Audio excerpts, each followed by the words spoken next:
Hi. Thank you. On behalf of Antique Stock Broking, I would like to welcome all the participants in the Q3 FY2024 conference call of Raymond Limited. Today we have with us from senior management of Raymond, Mr. S.L. Pokharna, who is Director of Raymond Limited, Mr. Amit Agarwal, Group CFO, Mr. Sunil Kataria, CEO of Lifestyle Business, Mr. Harmohan Sahni, CEO of Realty Business, and Mr. Jatin Khanna, Head Corporate Development. Without taking further time, I would like to hand over the call to Mr. Amit. Over to you, sir. Thank you, Abhijit. Good afternoon, everyone. Thank you for joining us today for the earnings call to discuss the results of the third quarter of fiscal 2024. I hope you would have received a copy of our results presentation. I would like to urge you to go through this along with the disclaimer slides. Now let me start with a brief overview on the market for the quarter. The quarter started on a strong note with Navratri in October followed by Diwali in November. However, post-Diwali, festive demand could not sustain and the market witnessed subdued consumer demand.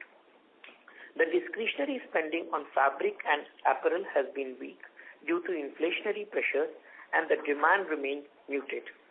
Real estate market continues to show good growth momentum, especially for the residential demand, and expect the trend to be sustaining in the coming quarters. Now let us talk about the third quarter fiscal 2024 performance. Raymond continued its growth momentum with the 10th consecutive quarter of growth, reporting highest ever performance in terms of both revenue and EBITDA. Raymond reported highest ever quarterly revenue of 2,450 crores in the third quarter of fiscal 2024, with a growth of 11% on year-on-year basis over 2,200 crores in the third quarter of fiscal 2023, and increased by 129 crores on quarter-on-quarter basis as compared to 2,321 crores in the second quarter fiscal 24. The increased revenue during the quarter was led by strong revenue growth of 50% in the real estate business and 20% in the branded apparel business. We recorded the highest ever quarterly EBITDA of 426 crores with a healthy EBITDA margin of 17.4% in the third quarter of fiscal 2024, with a growth of 22% on year-on-year basis over 351 crores in the third quarter of fiscal 23 and by 44 crores on quarter-on-quarter basis as compared to 382 crores in the second fiscal quarter of 24.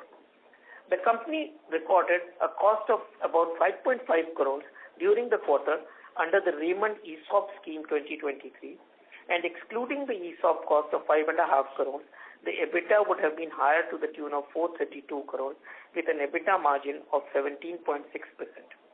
During the quarter, we have almost doubled our reported net profit to 184 crores during the quarter compared to 95 crores in the third quarter in the previous year.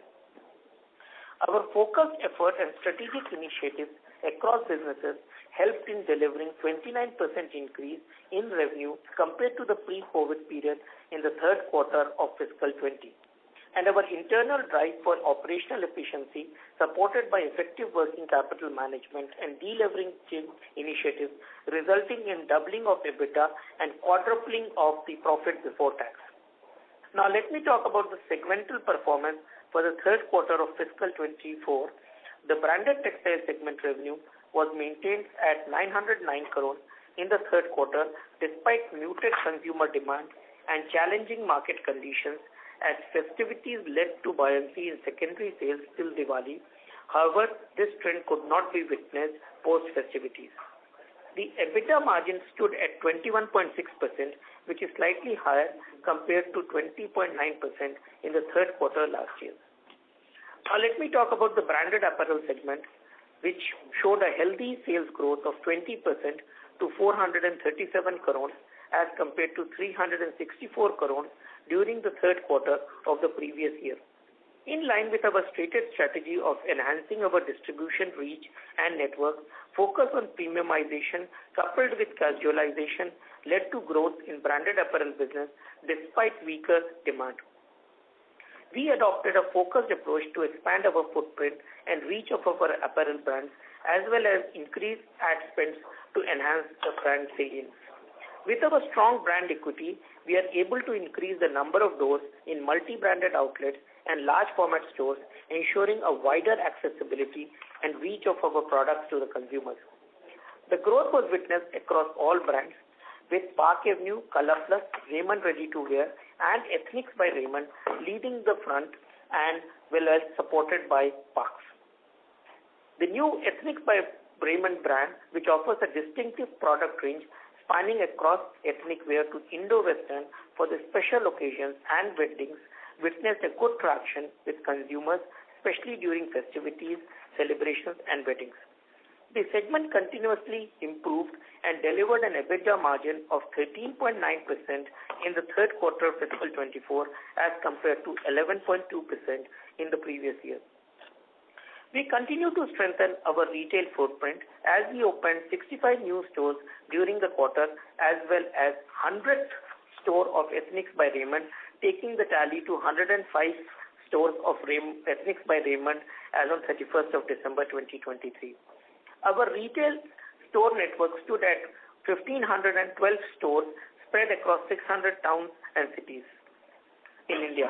In the last 12 months, we successfully opened about 215 new stores strategically positioned across metro tier 1 to tier 4 towns across India.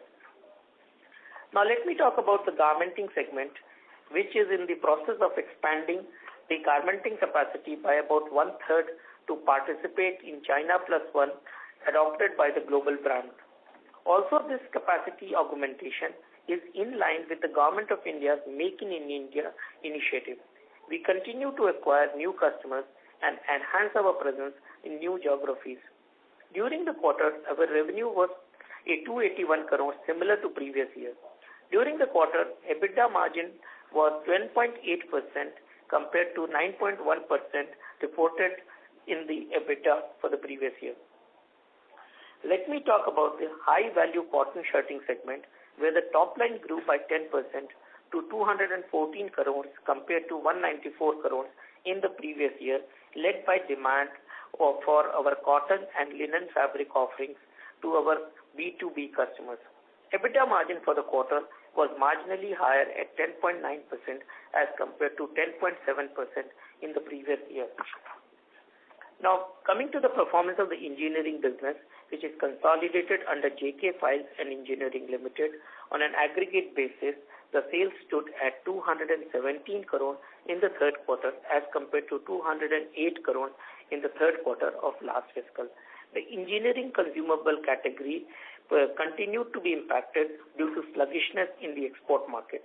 During the quarter, the business reported an EBITDA margin of 13.9% for the quarter. Our growth strategy in engineering sector is to participate in the sunrise sector of aerospace and EV, and we have acquired the stake in the mining precision, which caters to these sectors, and we expect to complete all formalities and regulatory clearances during the fourth quarter of fiscal 2024.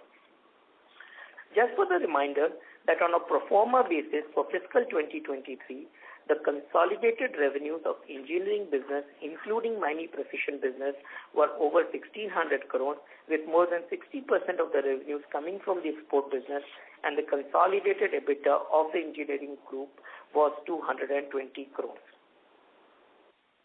Now let me talk about the real estate segment.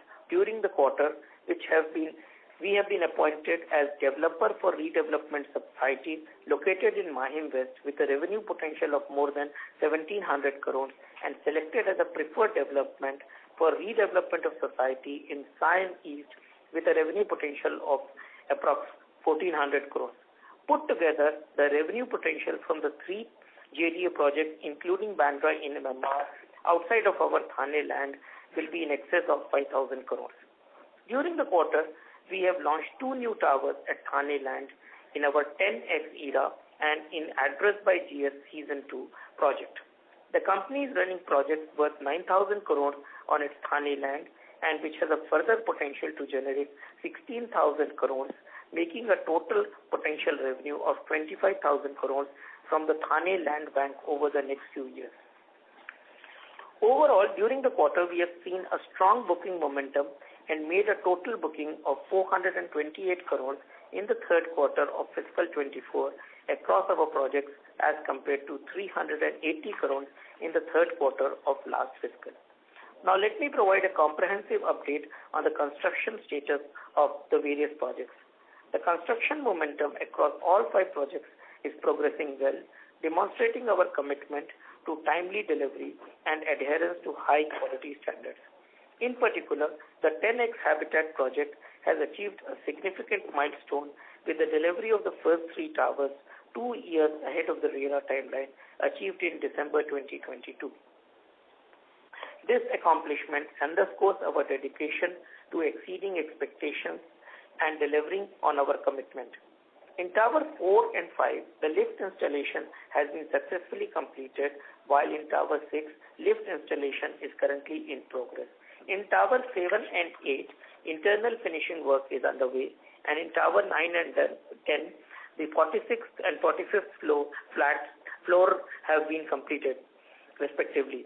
Regarding the Address by GS project, progress is notable with the completion of 28th and 21st floors in Tower A and Tower B, respectively. In the 10X ERA project, we have reached milestones with the completion of plinth slab in Tower B and the ongoing progress on the ground floor slab. Additionally, in Tower C, podium 3 slab work is currently in progress. In Tower A of 10X ERA, excavation work is undergoing. In the Address by GS Season 2 and Invictus by GS project, foundation work is in progress. These updates collectively highlight our dedication to efficient project management, adherence to timelines in every phase of our construction project. Our Raymond Realty business, which offers affordable luxury apartments ranging from 1 to 4 BHK that caters to multiple segments of society, and our proven ability to execute the project at a faster pace, enabled the sales to increase by 50% to 439 crore in third quarter of fiscal 24 compared to 292 crore in the third quarter of fiscal 23. The EBITDA margin stood at 22.1% for the quarter as compared to 25% in the same quarter last year. The margins are lower due to the initial launch cost for the new projects during this quarter. Now let me talk about the working capital and the cash flows.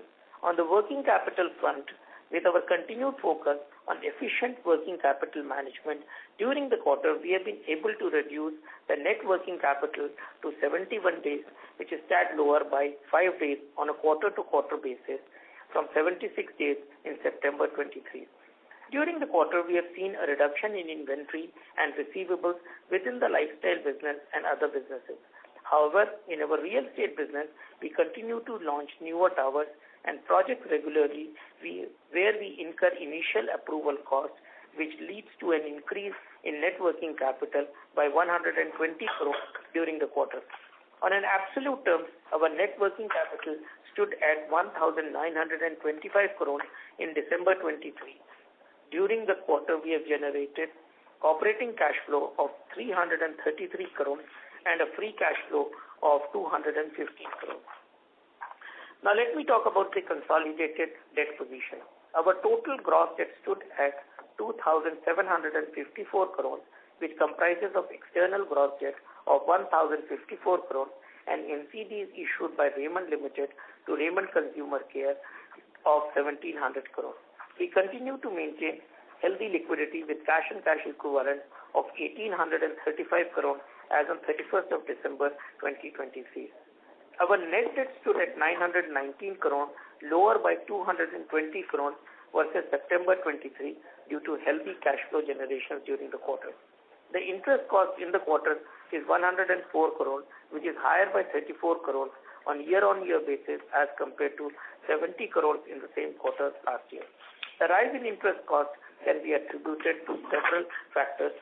For example, an interest cost of 38 crore on the NCD issued to RCCL, which will be netted off upon the completion of the demerger, as the effective date is set for April 1st, 2023. Increased interest on lease liabilities due to higher rent expenses as we are opening new stores throughout the year. Interest of 10 crore for deferment of approval cost payment to Mahada for Bandra project. Now let me give an update on the demerger status of the lifestyle business. Based on the corporate action initiated, the proposed demerger of lifestyle business is on track and the company has received the SEBI approval for the same. The extraordinary general meeting for shareholders and other such relevant meetings is proposed on 26th of February 24. The demerger will result in two independent, net debt-free, pure-play listed entities for B2C focused lifestyle business as well as real estate and engineering business with liquidity surplus at the group level to spur future growth. Now let me talk about the current status of the operations and the outlook. The fourth quarter began with modest consumer sentiment influenced by moderate discretionary spending and the subdued impulse purchases and amid inflation. The ongoing apparel end-of-season sale saw a moderate uptick in consumer demand. In recent quarters, inflation pressures led to a K-curve recovery affecting the discretionary spending of low-income households while witnessing an increase in consumption among high-income households. We expect the trade channel to gain momentum and secondary sales, which will drive growth. Aligned with our guidance from the previous quarter, we are on track to expand our retail footprint, and over the next 18 months, we plan to add almost 250 to 300 stores with the asset-light franchise model. This expansion will be led by an increase in the store network for Ethnics by Raymond as well as for all the other apparel brands to cater to the rapidly growing market. In the real estate segment, in December 2023, we have launched 2 new towers on our Thane project, and we are receiving an overwhelming response and witnessing strong booking momentum in our Thane projects. This performance reaffirms our customer confidence and acceptance of our high-quality product coupled with fast-paced construction momentum in the ongoing projects. Auto ancillary segment is witnessing good growth. However, engineering consumables which supplies through a file has been weak in the export market.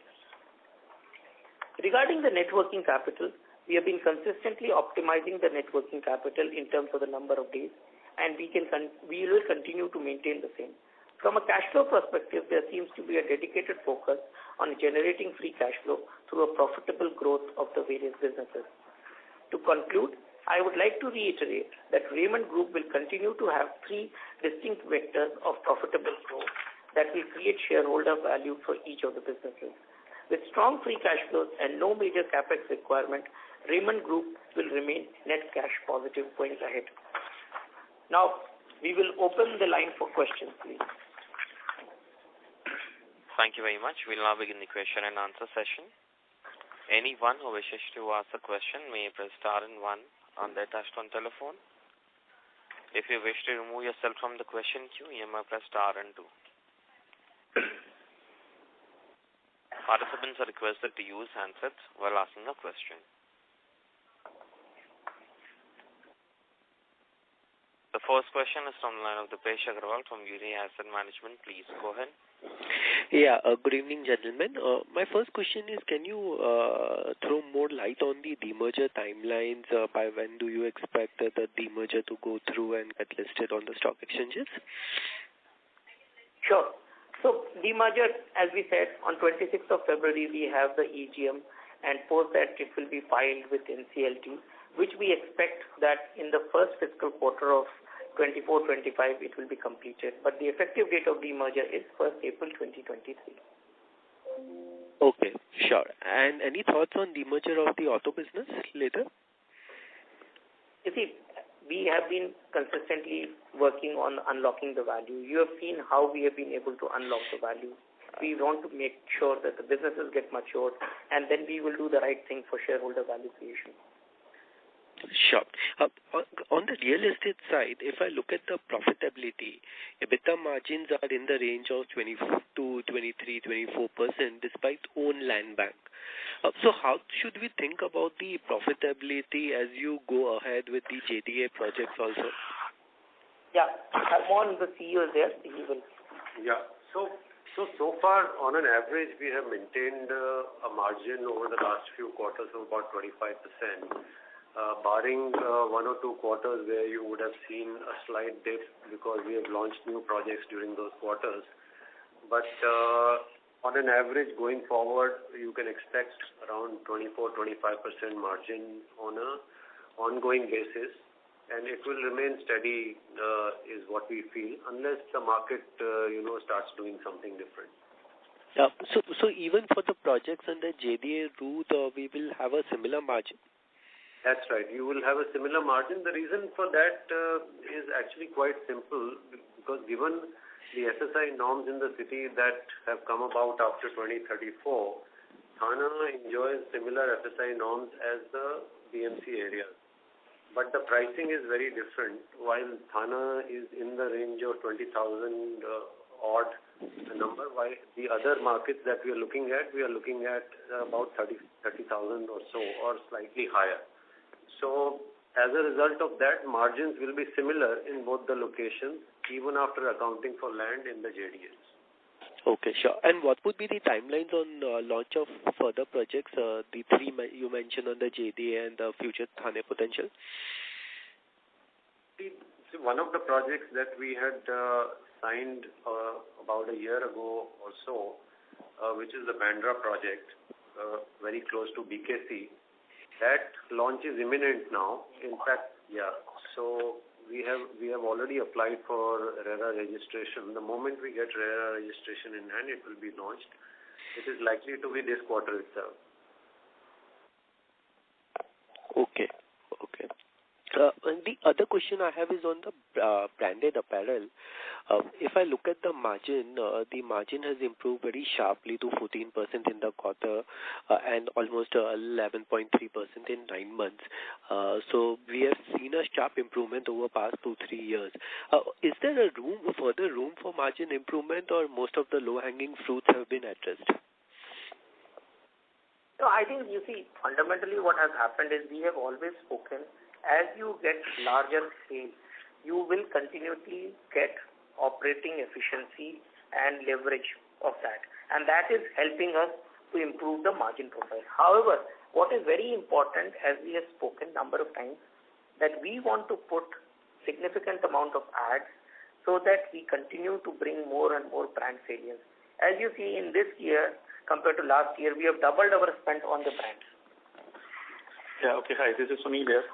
So I think one thing which has very clearly happened for us, and that's the area of clear focus, is that we are right now expanding our accessibility to consumers. And that is happening through expansion, all the three channels, which is our own EBO channels, which is happening through multi-brand outlet, and which is also happening through large format stores. So as a result of this, we are getting very significant economies of scale. And that is helping us improve our gross margins. That is one source which really gives us an input. Apart from this, we are investing continuously with extra margins behind, obviously, rentals behind people, and at the same time, advertising is a very critical part, because we need to bring footfalls to the new stores.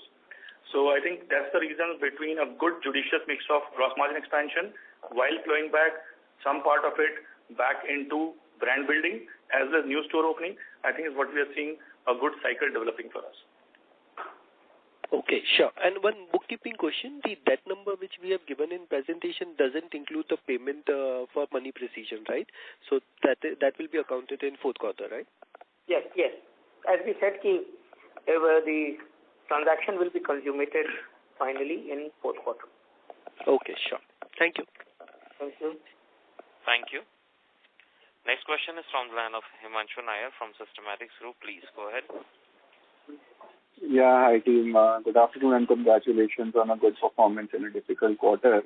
So sir, just wanted to understand the branded apparel business a bit better because we've delivered very, very strong growth at 20%. So would you say distribution is the key driver, or we are seeing even the like-for-like growth also trending as per our internal plans? So I'll tell you what, I think the three parts to the lever actually, I would say, as you said, the quarter has been tough. So I would say our like-to-like growths have been much better than the industry, because the industry we've seen has been pretty much negative in most of the results that we've seen, and from what we understand. I think we have been much better than the industry on ITL, that's one. Second, definitely I think accessibility increase, reach increase through multi-channels is giving us a gain which is clearly a distribution-led gain. And the third part I would say is the adjacencies that we are creating within our product portfolio. For example, we have completely overhauled all our 4 brands portfolio. In fact, fifth is the ethnics one, which is the new one which is coming to play. The rest, all 4 brand portfolios have been completely overhauled.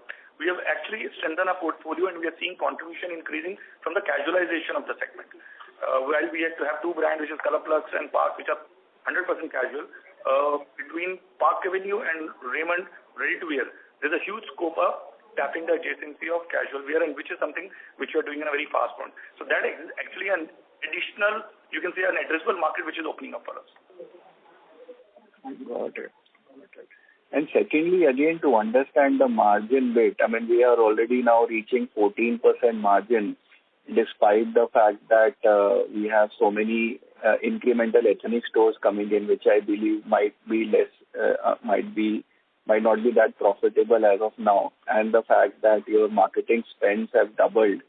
So what explains this sharp margin improvement? Because if this is the case in a high investment phase, I believe once ethnic stores start contributing and marketing, I mean, the scale moves up, then we are looking at much better, a much higher level of margins in the medium term.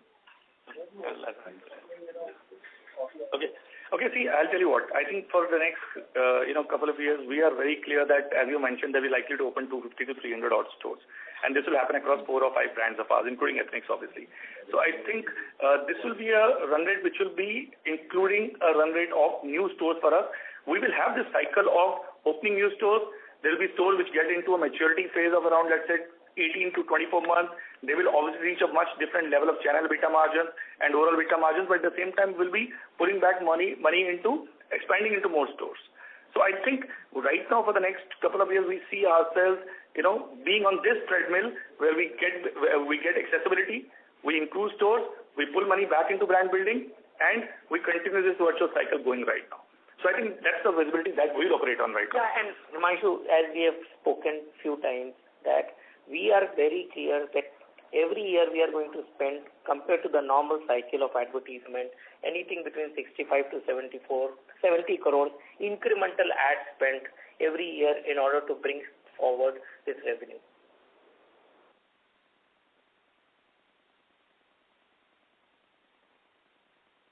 Himanshu? Lost him.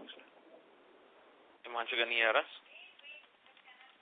I think you can take another question. Maybe his line got disconnected or something.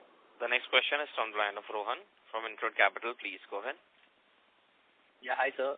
Congratulations on a good set of numbers. So I have a question in terms of the store expansion that we saw this quarter. Out of the EBOs that we've added, which brand of ours would have seen the most expansion here, and which one would be the focus area going forward? So actually, I think it's obviously the lead has been taken by Ethnics by Raymond, right? Because that is a place where we have reached 105 stores now. But at the same time, the focus is across all the 4 brands: Ethnics, Color Plus, Park Avenue, and Raymond Ready to Wear. In fact, we believe that one of the low-hanging fruits for us, along with Ethnics, which is a new launch altogether, is actually Raymond Ready to Wear, because it's a brand which has got a huge consumer equity. It's got a huge resonance power with consumers, but that is something which consumers resonate more as a fabric brand. And given the quality and the designs that we are creating in Raymond Ready to Wear, it's a matter of time to get the right reach in that brand, and that brand will reach a very different level. So I would say the answer is it's by and large across all brands, but yeah, Ethnics by Raymond leads it, and I think a very potential low-hanging fruit for us is Raymond Ready to Wear. Sure. And so it's fair to assume that Raymond Ready to Wear will also be a focus area in terms of the future expansion as well, right? Yeah, very clearly.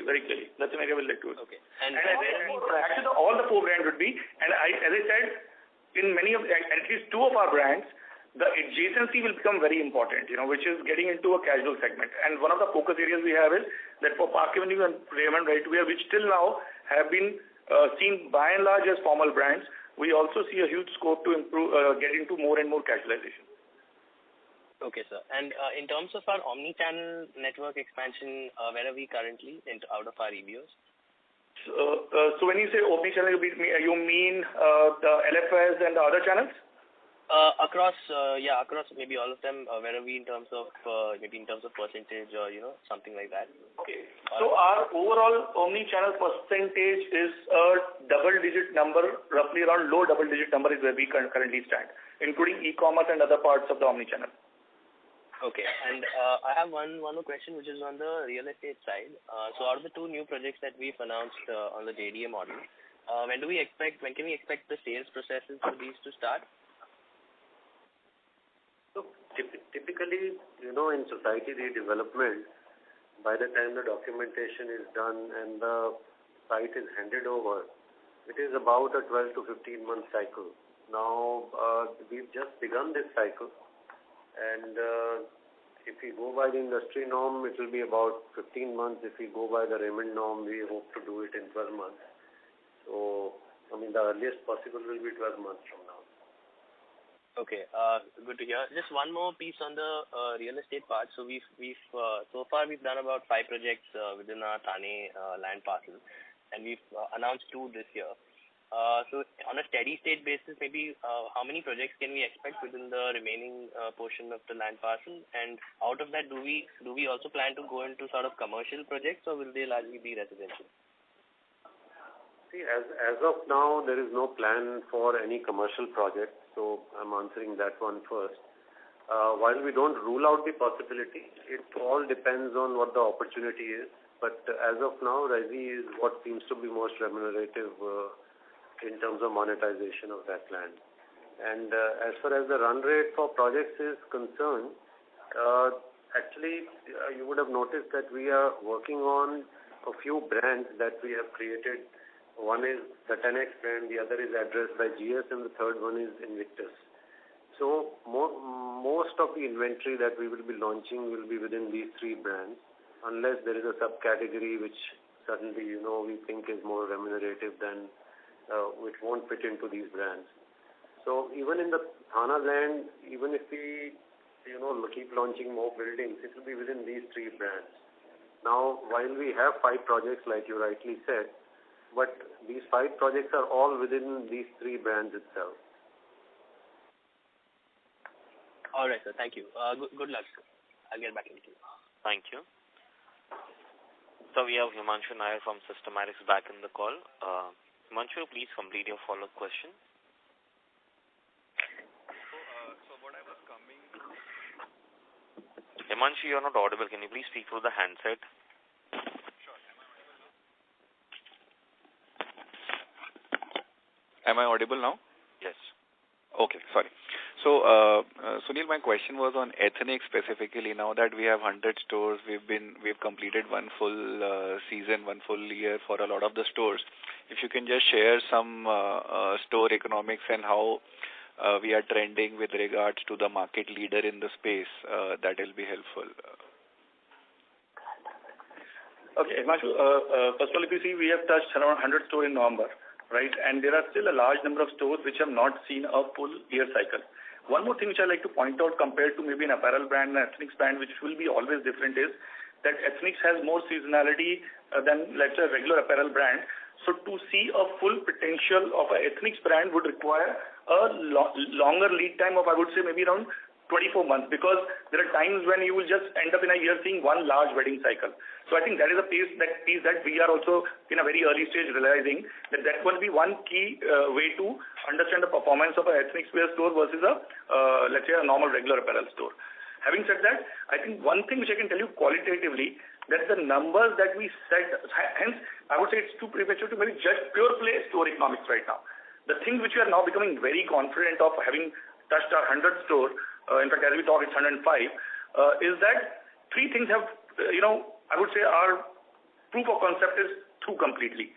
One is that our product portfolio, which is very critical in this segment, is a winner. And that is something as a winner, I think, in a competitive as well as absolute form. We believe we have got it absolutely right also, but when we see with competition, I think we have got the right sweet spot of the target group and quality and design and pricing. So that is, I think, and that is the heart of, this segment. Second, I think our store design, ambience, and experience. We have done consumer research on that. I think that again itself has come out as a very, very premium, and consumers feel a consumer experience and service is very good. And the third part, the kind of traction that we've seen, and in fact, I would say this is the first true season of our ethnic stores in that sense. Because last year we were just ramping up when the season happened. We just come out of COVID.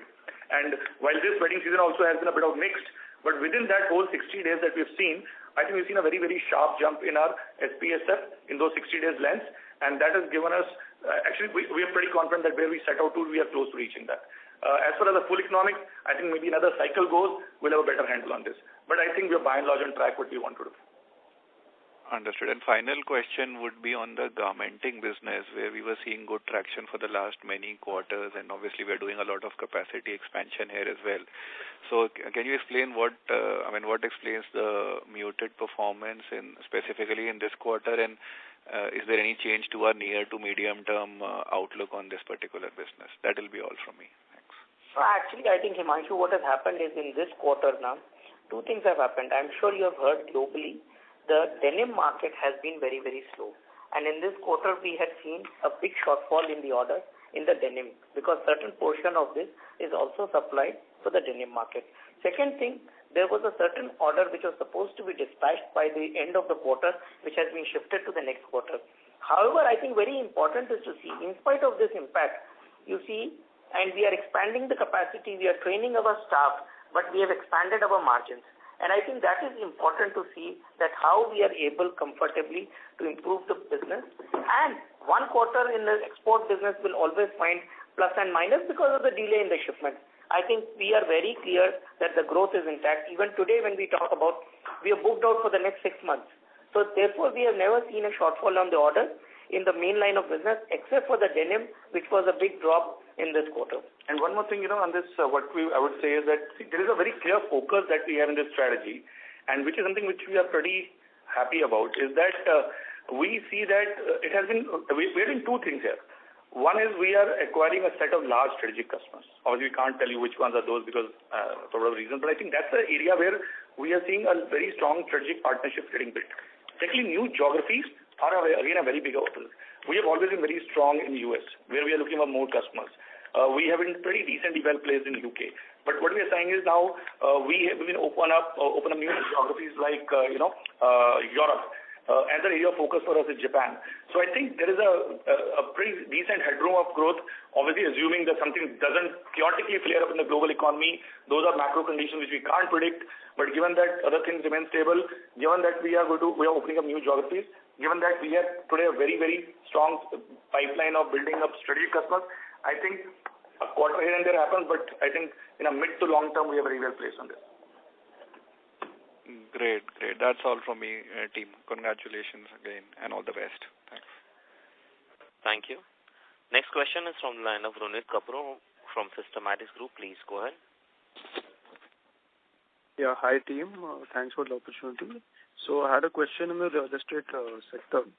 So with Oberoi Realty launching in Thane, how do you see price hikes going forward, and how do you feel this will affect the velocity of your sales?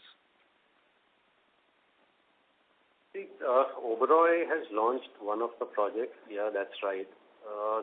Now it will not be right for us to comment on what competition is doing. We can share with you that there has been no impact on our sales. In fact, we've done better than the last quarter in Q3 also, and we continue to do so. As far as price hike is concerned, it's an equation of consumer sentiment, demand, supply, interest. There's so many factors which come into place. But having so many years in the industry, I don't think rapid price increases are actually healthy or good for the market.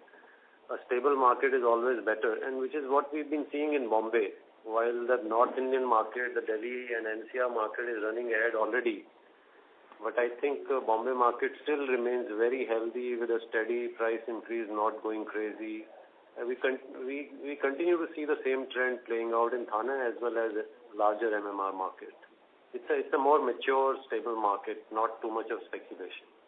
And I think what is also important is to see that, look, when we launch a project, day one, we are able to book 15-20% of our launched inventory. That reflects that people come and buy into the product, and the level of confidence which we give to the customers is very, very different. Third thing, just to give you a simple perspective, from one of the reports, we have figured out that we have become the top 5 developer in Mumbai region. And the pricing in South Bombay is far different compared to what is in Thane.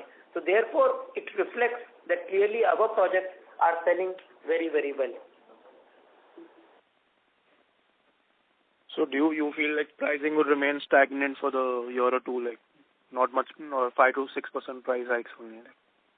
See, on an average, the price hike is between 6 and 8% over the last 2 years in MMA market. I think the same trend will continue, and the Thana will not be left out. It will enjoy the same benefit. That's the prediction that we have. It's a hypothesis. Only time will tell. But 6 to 8% is, I think, very safe to assume that market will see price rise. Yeah. And the infrastructure development in Mumbai MMR region is going to support the demand, especially in the Thane, Navi Mumbai region. So there is no supply overhang as such, while everybody talks about a lot of supply, but it comes in dribs and drabs, and the demand is still kind of outpacing, and it's very robust. It's staying ahead of the supply as of now. So there is a lot of steam in the market for the next 3-4 years. Sure. Thanks. Thank you. Next question is from the line of Rohan from InCred Capital. Please go ahead. Yeah, hi sir. Thank you for the follow-up opportunity. I just have one question on ethnics. In terms of the franchise inquiries, how have they been trending? And out of our current store count of 105, what would be the mix of franchise stores here? Yeah, okay. So roughly around, first of all, the mix, we are operating on 20% Cocos stores out of this mix. So that is something which we have been pretty cautious about.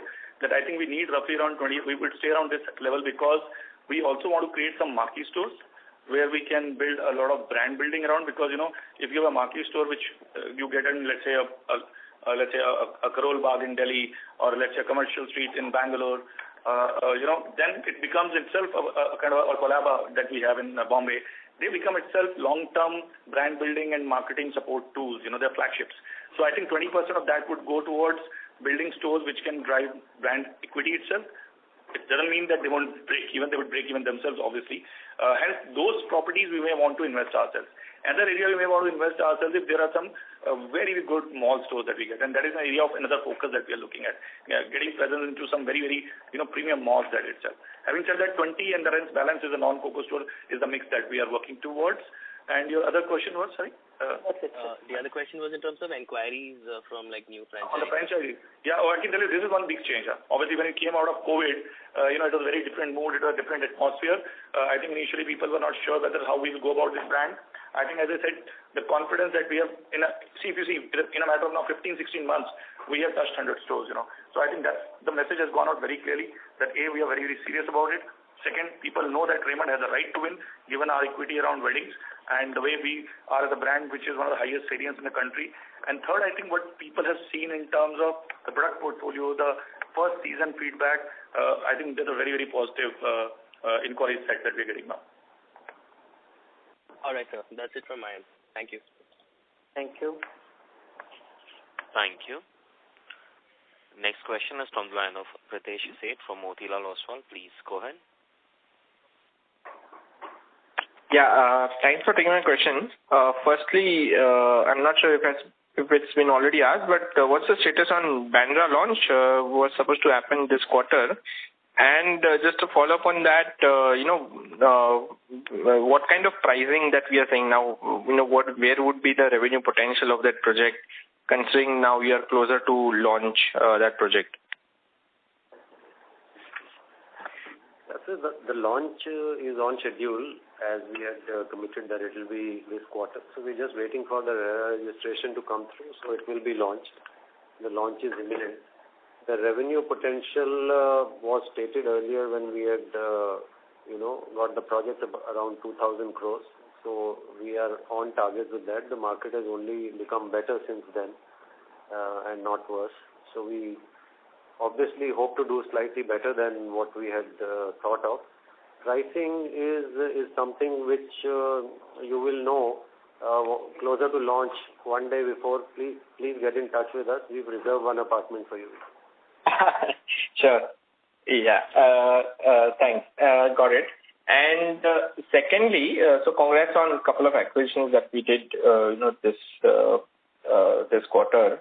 How should we look at, the growth from here on? Like, is there any specific targets in mind about number of projects we want to acquire or investments we want to spend on, acquiring new projects? So you can help us understand that, how are you going ahead with the growth plans in the real estate business that way? Very simple. We have 100 acre of land bank, of which 40 acre has been under construction residential development, which delivers me 9,000 crore of revenue. The balance 60 acres has a potential to deliver another 16,000 crores. That will be developed over the 7, 8, 10 years. Now, we have said rightfully, right from the beginning onwards, that over the next 4 to 5 years, we are looking at it that anything between 40 to 50% should come from the JDA in the MMR region, and the balance would come from the Thane land. So we believe in the next 4 to 5 years, we should see anything revenue from the real estate side of anything between 3,500 to 4,000 crore per annum.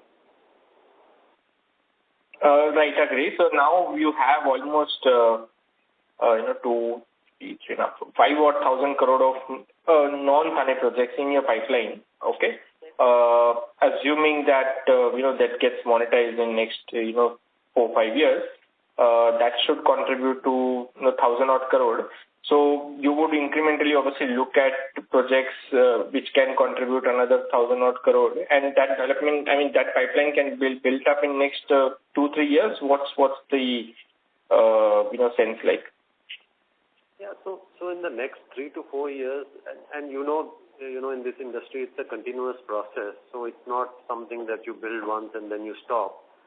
So each year there will be a build-up, and we are going about it in a very cautious manner. We have a criteria in terms of what kind of projects we want, what locations we want, what stage of project, and what kind of risk profile that we are looking at.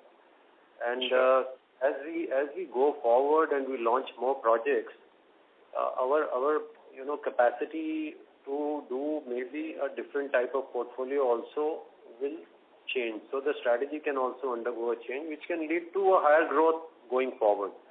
Sure. We have started in a cautious way, but our response in the market has been very encouraging and pretty good in that sense. So we are very grateful for that. And going forward, we only see this trend accelerating in terms of growth. Now, it's difficult to give a number because it is an opportunistic market. Yeah. So just lastly, if you can help me understand, what is the initial investment that is needed from our side for Mahim and Sion projects? Sorry, initial what? I didn't get that. Investments. How much we have to initially pay to? I understand it's a redevelopment project, but what's the kind of initial investment that has to go for that project? Just trying to gauge that, for by spending how much you have got this 3,000 odd crore kind of additional pipeline. So each project that we are assessing currently, given that the criteria that we have, we look at a peak investment somewhere between 250 to 350 crores for each project, depending on the type of project. But that's the broad range within which the peak investment would lie. And these are all residential projects, very, very strong locations, very deep markets. Sure. Got it. That's it from my side. All the best. Thank you. Next question is from the line of Mithun from Kiva Advisors. Please go ahead. Yeah, sir. Just wanted to understand in terms of your strategy with ethnics. Is there a certain number of stores that you're targeting, and what would our current kind of revenue run rate be on that brand? Okay. First of all, let's take the first question. I think what we are looking at is we have done a pretty good analysis of what markets contribute to what kind of percentage of branded ethnic wear in the country today, and what kind of growth rates we can always estimate which I'd like to reach. Our estimate is that if we can reach 300 odd stores in the top tier 1, 2, 3 of this country, I think that will reach to roughly around almost 80%, 80-85% of the market, right, of the branded market. Obviously, this market obviously keeps on upgrading itself and it keeps on moving itself. So I think having touched, let's say, 105 stores today, over the next 2 years, the one big aspiration for us would be at least to reach 300 odd stores. This number can obviously change. We find a very different traction, it can go up. But I think if we were to say a good addressable market number, tier 1 to 3 or 300 gives you a very, very good foothold. It also makes you be very careful that you are not getting into markets which may not be very profitable, which may see too much of, volatility. I think this is hence a good number to target, and that is something we're very confident we'll reach. Okay. Give or take, a few quarters here and there. In terms of the way you're seeing the run rate of the stories, of ethnic stories, as I said, we've seen the first full season really right now.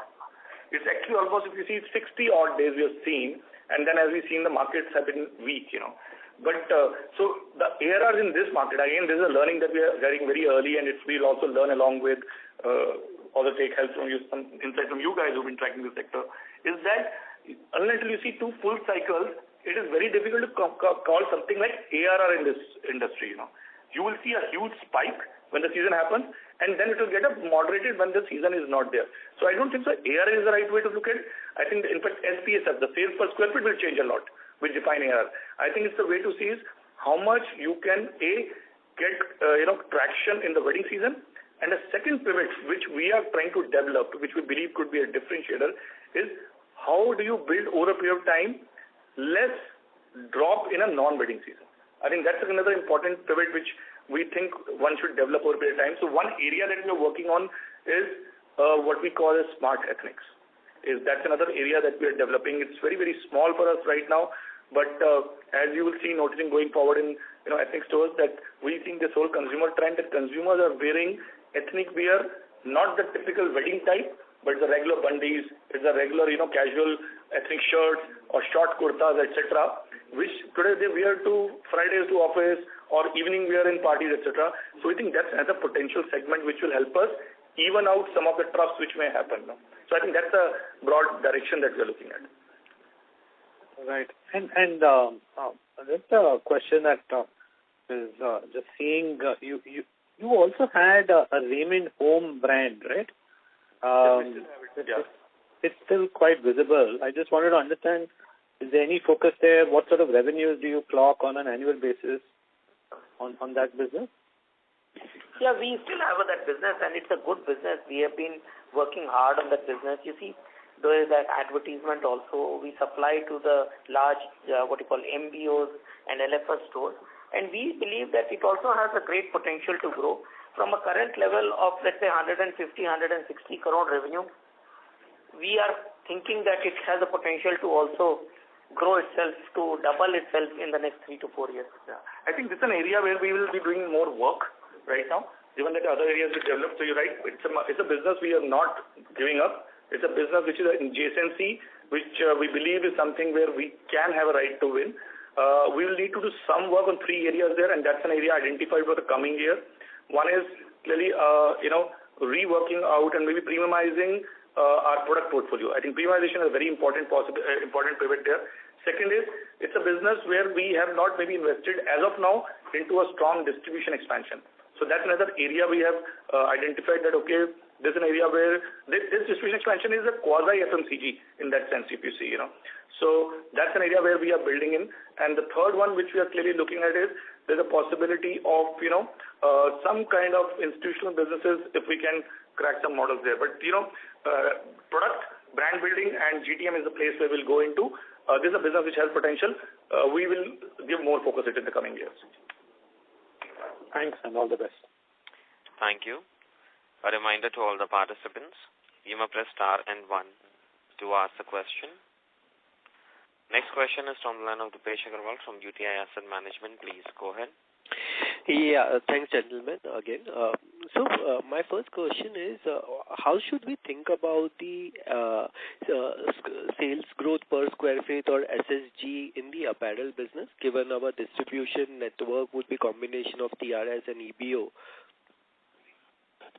I think, you see, we have demonstrated very clearly 20% growth, 18% for the 9 months and 20% for the quarter on the apparel. And that is reflective because of our EBO expansion as well as we are getting more and more doors. So what will happen is, this is the journey which we are on, and with the advertisement spent on doubling, this will help us to grow. And you see, the SPSF will not come from one day to another day, because as we see becomes more and more brand visible. वो कहते हैं ना जो दिखता है वही दिखता है. So that is exactly what we are on thought process in order to grow all our brands. Yeah, I'll tell you the three pivots. I think the question which you're asking is how do the like-to-like growth will move over a period of time. Okay, so one thing which we are seeing is that I can tell you even our current three apparel brands, the overall SPSF are pretty healthy. Because see, all the brands, whether it's Color Plus, whether it's Park Avenue, or whether it is Raymond Ready to Wear, they have a very strong equity with consumers. What we are doing right now to enhance SSGs, one is brand building.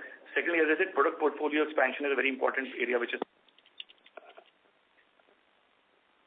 Participants, please stay connected. Line for the management dropped. Ladies and gentlemen, please stay connected while we rejoin the management back to the call.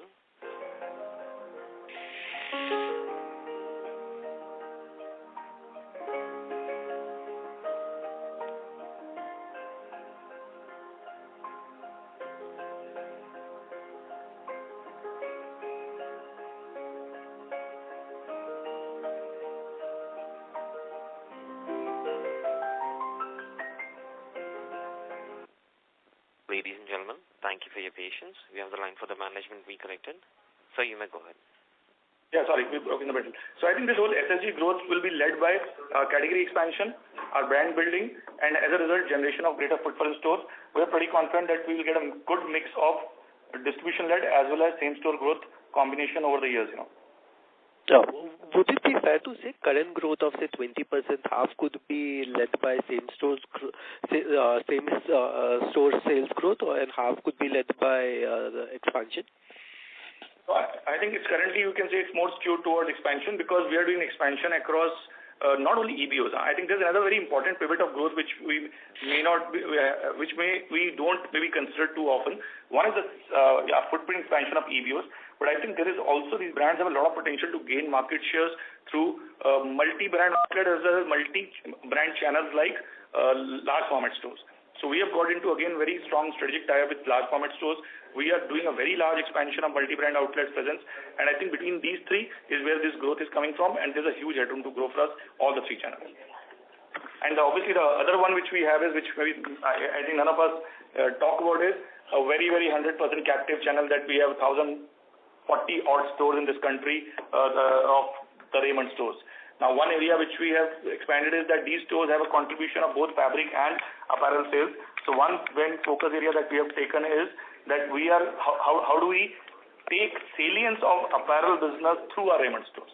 Because that's a very, very strong brand which is built in this country over generations, So there, but this one thing which helps us a lot of this casualization or this, what you call smart casuals, which we're doing, that actually automatically gives us a captive 100% presence around 1,000 footprints of around 670, 680 odd cities in India. And given this brand building that we're doing, we expect the apparel salience in our Raymond stores to go up. Okay, sure. And would it be possible to share brand-wise sales? No, I think that's something which we'd not like to disclose at this stage. Okay, and would the Ethnics by Raymond EBITDA positive at the current moment? Right now, as we said, it's a very early days. If you remember that we are in the 100th store out of this, many stores have opened in the last 6 months. So I think this, any business, it has its own break-even time over a few years. We are clearly right now at the stage of getting the right properties. We have cracked the portfolio, getting the right locations. We are tracking our KPIs very clearly. I think and we want to invest behind the brand.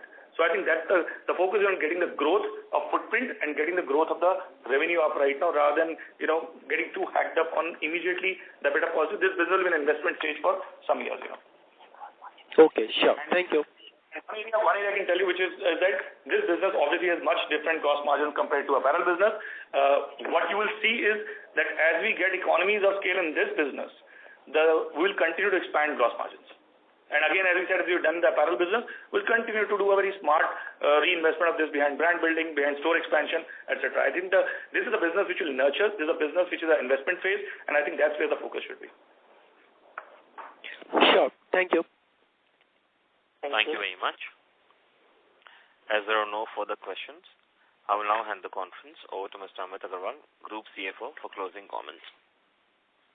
Thank you very much. Look forward to talking to all of you in the next quarter.